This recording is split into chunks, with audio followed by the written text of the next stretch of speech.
Bismillahirrahmanirrahim.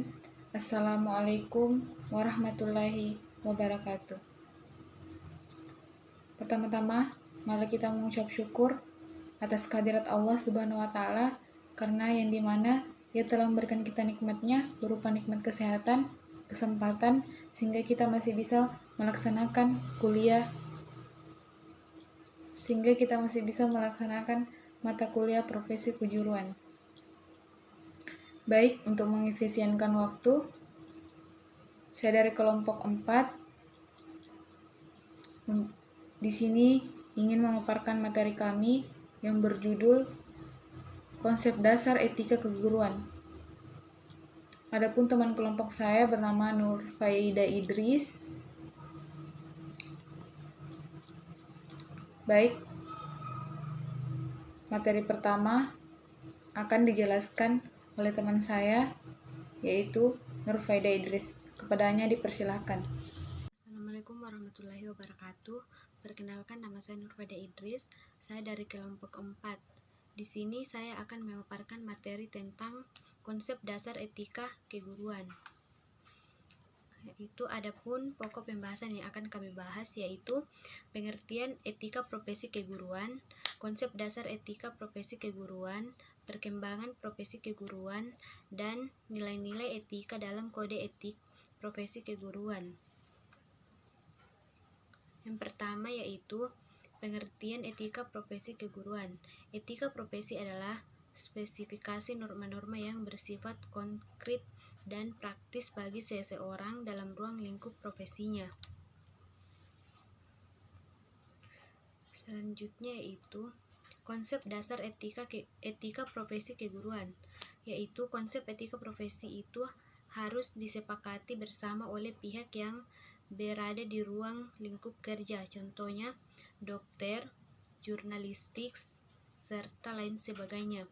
Etika profesi ini berperan ialah sebagai sistem norma nilai serta aturan profesional dengan secara tertulis yang dengan tegas menyatakan apa yang benar dan baik serta apa yang tidak benar, tidak baik bagi seorang profesional. Selanjutnya yaitu fungsi etika profesi. Fungsi etika profesi yaitu sebagai pedoman bagi seluruh anggota profesi tentang profesionalis yang ditetapkan sebagai sebuah alat kontrol sosial bagi masyarakat umum terhadap profesi tertentu, sebagai sarana untuk dapat mencegah campur tangan dari pihak lain di luar organisasi. Materi selanjutnya yang akan dipaparkan oleh saya sendiri yaitu prinsip dasar etika profesi. Terbagi menjadi ada beberapa bagian, yaitu prinsip tanggung jawab. Tiap-tiap profesional itu harus bertanggung jawab terhadap pelaksanaan pekerjaan dan juga terhadap hasilnya. Selain dari itu, profesional juga bertanggung jawab atas dampak yang mungkin terjadi dari profesinya bagi kehidupan orang lain atau juga masyarakat umum. Yang kedua, prinsip keadilan, yaitu tiap-tiap profesional itu dituntut untuk mengedepankan keadilan dalam menjalankan pekerjaannya dalam hal tersebut. Keadilan itu harus diberikan kepada siapa saja yang berhak. Prinsip otonomi, tiap-tiap profesional itu mempunyai wewenang serta juga kebebasan dalam menjalankan pekerjaan sesuai dengan profesinya. Artinya, seorang profesional tersebut berhak untuk dapat melakukan atau tidak melakukan sesuatu dengan mempertimbangkannya.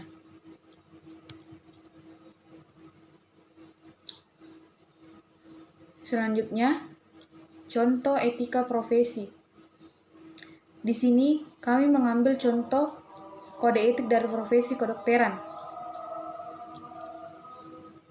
yaitu kewajiban dokter diantaranya ialah A. memberikan pelayanan medis itu sesuai dengan standar prosedur operasional dan juga kebutuhan medis pasien.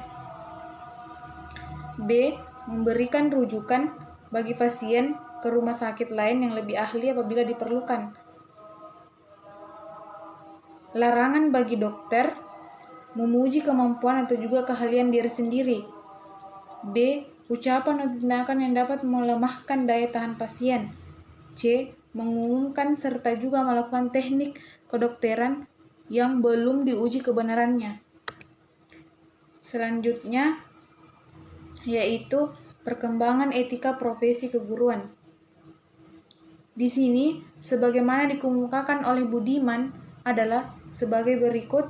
A. Etika sama dengan praksis, sama dengan moral dan moralitas, yang berarti adat istiadat, kebiasaan, nilai-nilai, dan norma yang selalu berlaku dalam kelompok atau masyarakat.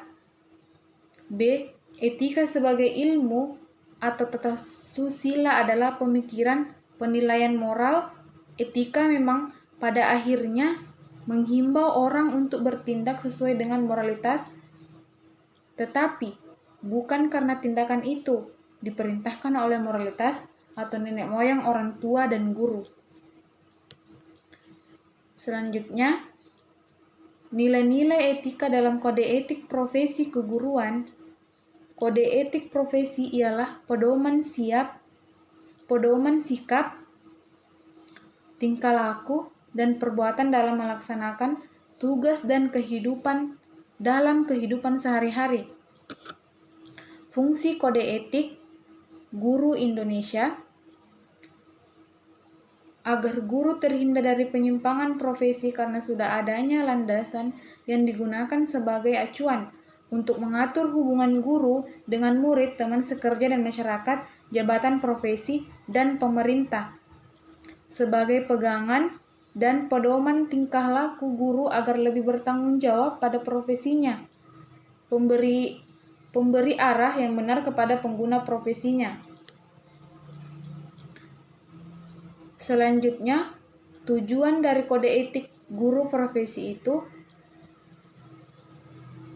yang pertama, untuk menjunjung tinggi martabat profesi, untuk menjaga dan memelihara kesetaraan para anggotanya, untuk meningkatkan pengabdian para anggota profesi, untuk meningkatkan mutu profesi, untuk meningkatkan mutu organisasi profesi.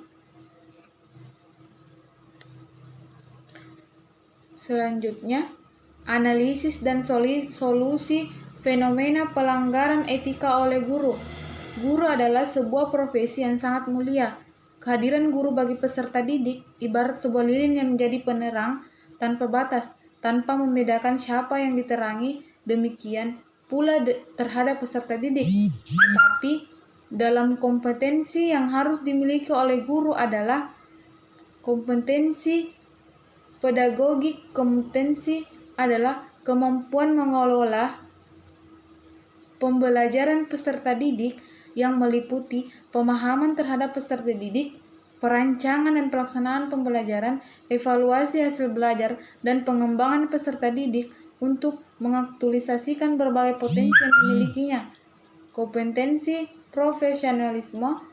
Kompetensi profesional adalah kemampuan penguasaan materi pembelajaran secara luas dan mendalam. Baik, sekian dari pemaparan dari materi kami. Kurang dan lebihnya mohon dimaafkan. Wabillahi taufik wal hidayah. Assalamualaikum warahmatullahi wabarakatuh.